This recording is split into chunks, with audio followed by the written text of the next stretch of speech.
অবাধ্য মেয়েবেলা লিখেছেন দেবলীনা চ্যাটার্জি। মেয়েদের অত জেদ ভালো নয়, কিসের দেমাগ এত? মেয়েরা একটু শান্তই ভালো, লক্ষ্মী দেবীর মতো। সব খাওয়া শেখ, কয়দিন পরেই পরের বাড়ি যাবি, তখন এত নাক সিটকালে কি দিয়ে ভাত খাবি?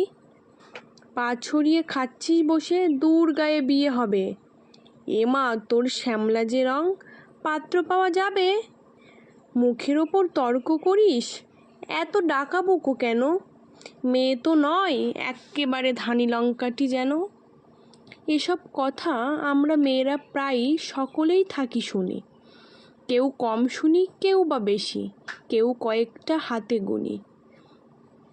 এসব শুনেই কত মেয়েদের শুরু হয় ছোটবেলা, মেয়েবেলা বলে কিছুই থাকে না, সবটা পুতুল খেলা। কেন গো সমাজ, কিসের জন্য এত এক চোখে দেখো? নারীরও সরল ছেলেবেলা থাকে, সেসব হিসেব রাখো। কেন গো মেয়েরা ডানপিতে হলে দৌড়ে দিয়ে রাখো তালা? তোমরা জানো না দেবী নারায়ণী লক্ষ্মী ও চঞ্চলা?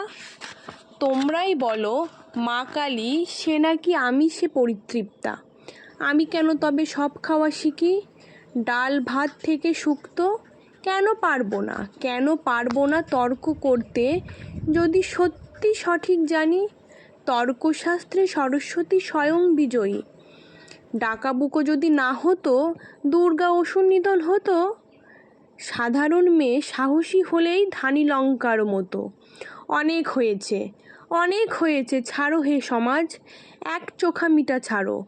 শিশুদের মাঝে লিঙ্গ না দেখে ওদের শিশুই বিচার করো। সময় এসেছে, মেয়েদের পায়ের বেড়ি করে দাও খোলা। এরপর থেকে নারীদেরও থাক অবাধ্য মেয়েবেলা, এরপর থেকে আমাদের